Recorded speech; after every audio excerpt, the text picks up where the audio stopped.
Welcome back to Foodcast untuk Foodpreneur Indonesia. Masih barengan Mutia Fatia as your foodcaster dan masih barengan sama Bapak Dedi Sidarta. Kita masih di sini ya, direkamnya langsung dari PT Tempo Intimedia. Dan tadi Muti sempat ngebahas kalau kita bakal ngobrolin gimana cara ampuh mencegah kerugian ya Pak. Oke Pak, siap Pak, gimana Pak kira-kira cara mencegah kerugian langsung ini ya, dalam bisnis ya, khususnya bisnis kuliner. Siap. Gimana? Oke, pertanyaan tadi apa? Bagaimana cara mencegah kerugian dalam sebuah bisnis, khususnya bisnis kuliner? Oke, kalau kita ngomong bisnis kuliner ya, banyak orang ini sekarang buka bisnis cepat banget, tapi tutupnya juga cepat banget. Nah ini yang harus kita pikirin. So ketika kita ngomong bisnis, waktu kita membuka usaha, apa yang harus kita perhatikan sih? Nah pertama, kalau misalnya kita ngomong buka usaha, maka kita harus pikir dari segi pendanaan. Banyak orang buka restoran, buka buka resto gitu ya. Nah mereka keluarin budget aja sebanyak-banyaknya untuk membuat resto itu bagus. Tapi mereka lupa untuk ngitung kira-kira target pendapatan daripada resto tersebut sebenarnya berapa.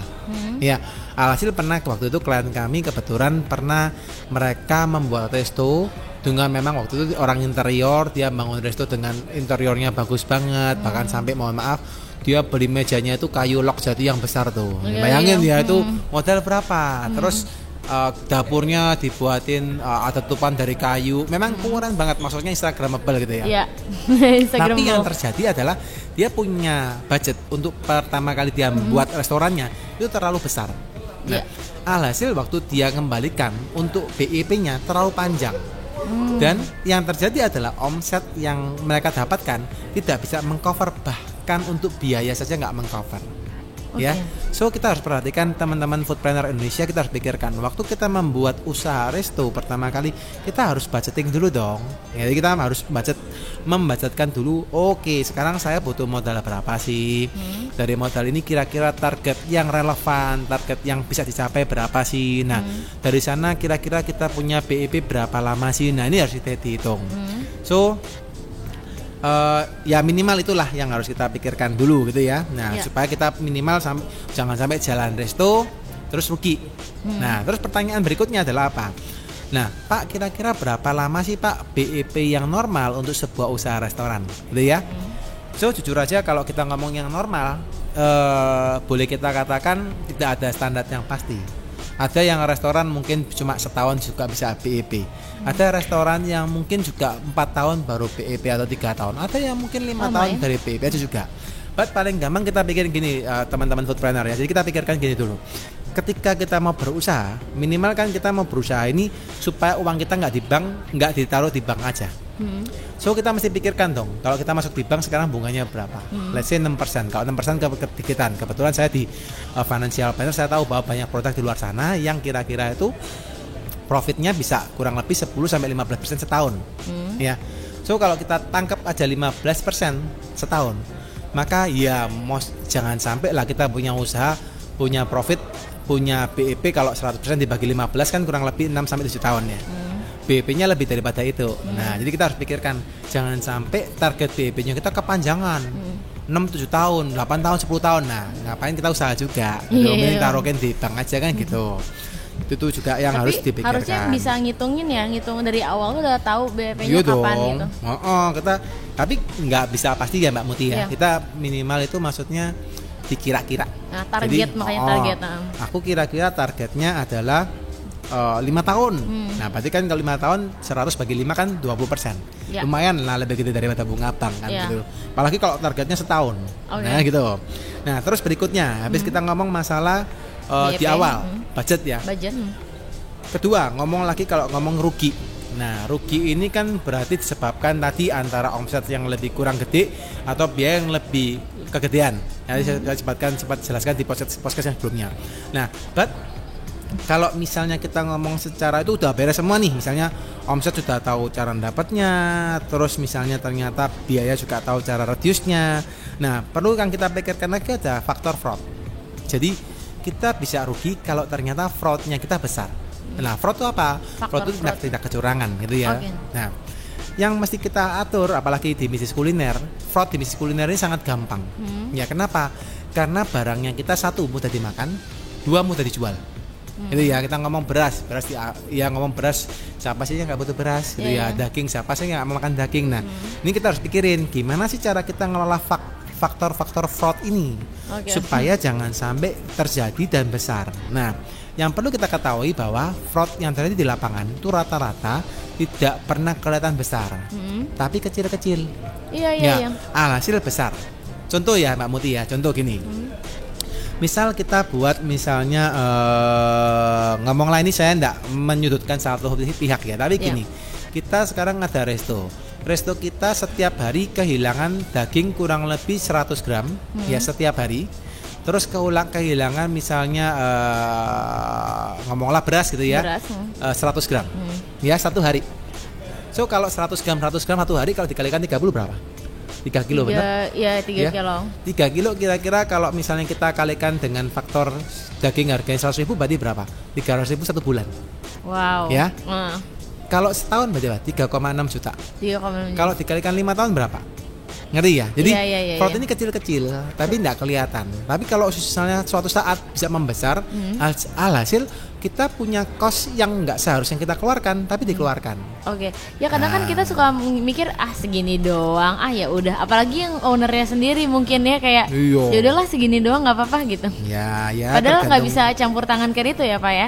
Ya tergantung kitanya ya sebagai pimpinan ya. Kadang ada pimpinan yang tipikalnya memang ya sudahlah, kita kalau kecil-kecil ya sudah. Tapi kalau misalnya ada yang karena itu kita memang cost-nya kita memang cost center gitu, kita concern di cost karena memang cost-nya kebesaran ya mungkin harus kita pikirkan juga.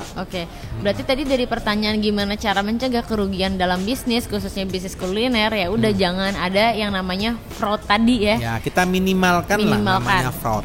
Namanya fraud tadi dan dihitung dari awal juga untuk budgetingnya harus benar. Budgetingnya betul. Targetnya harus jelas gitu. Betul. Dan ini nyambung juga Pak ke masalah audit internal. Nah, sepenting apa ini audit internal? Ini nyambung banget sih sebenarnya sama yang tadi sama fraud tadi ya. Sama fraud tadi. So kalau ngomong tujuan audit ya, kalau kita gini, satu pastikan bahwa perusahaan kita itu memiliki laporan keuangan. Jadi perusahaan Bapak rekan-rekan food planner sekalian harus punya laporan keuangan yang terbit tiap bulan. Jadi laporan keuangan harus terbit dulu. Nah, tujuan audit internal itu adalah memastikan apakah laporan keuangan terbitkan itu sudah benar, gitu ya. Jangan-jangan terbitkan ternyata salah, gitu ya. Penerbitkan ternyata misalnya data-datanya keliru atau bahkan ada potensi kecurangan. Nah, jadi sebenarnya tujuan audit internal ini meng-cross-check 2 kali. Jadi kalau pertama yang terbitkan accounting gitu ya.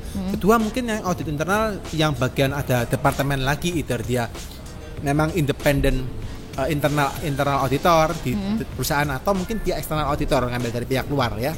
Nah, tugasnya dia akan memastikan mengecek ulang apakah laporan keuangan terbitkan oleh bagian departemen accounting sudah benar atau tidak, dan memastikan lagi apakah di lapangan terjadi tindak kecurangan yang dilakukan oleh tim yang mana bagian accounting nggak tahu. Nah, kurang lebih itu sih tujuannya. Bisa gitu ya? Itu tuh happen ya, terjadi ya di dalam dunia bisnis ya Pak ya? Sangat. Kalau mungkin sekarang kita punya usaha kuliner mungkin masih satu outlet gitu ya. Mungkin kita juga yang jaga, kita juga yang lihat gitu ya. Kita juga yang ikut masak kali atau kita yang ikut ngelayanin tamu. Ya mungkin kita nggak perlu audit internal kali ya, karena ya kita juga lihat gitu ya. Tapi kalau sekarang bayangin kalau kita punya outlet misalnya 10 outlet tuh. Bayangin enggak kita bisa ngecek semua. Kan enggak mungkin kan gitu ya. Apalagi accounting kita standby-nya seringnya di mana di kantor. Dia tahu enggak di lapangan. Mungkin tahu dari data. Nah, audit internal tadi atau kita ngomong internal control ya.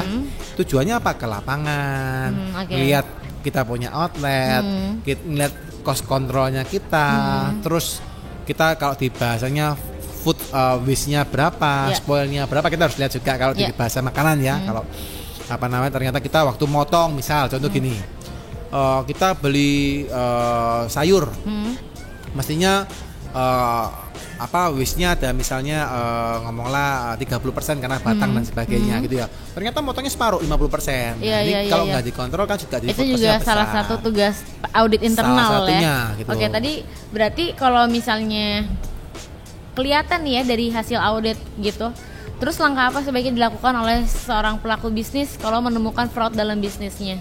Satu, kalau kita menemukan fraud untuk bisnis ya kita harus babat habis dulu lah yang pelakunya kan gitu. Harus kita punya dulu, oke, kalau yang melakukan fraud ini maka punishmentnya apa? Ya. Setelah itu baru kita mikirin langkah-langkah apa yang kita pakai supaya fraud ini tidak terjadi lagi. Maka basically kalau kita ngomong secara sistem yang benar akan mengurangi fraud. Ya, sistem yang benar ditambah dengan orang yang tepat akan meminimalisasi fraud. Si fraud tadi. Ya, jadi kita harus bangun dulu sistem dulu yang baik. Ya. Baru deh. Sistem yang baik tambahin sama orang yang baik. Orang yang baik. Ya. Habis orang yang baik kita tambahin dengan laporan keuangan yang tersistemasi. Jadi laporan keuangan yang kita buat jangan sampai laporan keuangannya versi Excel lah, atau misalnya laporan keuangannya versi apalagi yang buku coret-coret zaman orang dulu ya. Kalau sekarang sudah Excel minimal gitu ya. Bagus lagi pakai laporan keuangan yang sudah komputerisasi. Jadi misal gini, orang gudang mengeluarkan stok akan langsung ke record. Ya, orang sales, orang server melakukan penjualan akan ke record. Orang kasir melakukan setoran uang ke bank itu langsung ke record. Jadi dengan cara itu akan sedikit banyak akan mengurangi fraud. Ya, kurang lebih itu. Dan terdata gitu ya. Semua terdata. Baik, Bapak Deddy Sidarta. Jadi foodpreneur kayak tadi ya yang udah dijelasin gimana cara mencegah kerugian. Berarti semua tuh harus terdata. Terus juga jangan melakukan fraud tadi yang dibilang ya, kerugian itu ya. Dan nanti kita bakal bahas lagi selanjutnya. Kita bakal ngobrolin kiat-kiat menjalankan SOP yang baik ya Pak ya. Tapi tunggu dulu. Pokoknya masih tetap di Foodcast barengan Mutia Fatia as your foodcaster dan Bapak Deddy Sidarta. Masih direkam di PT Tempo Intimedia.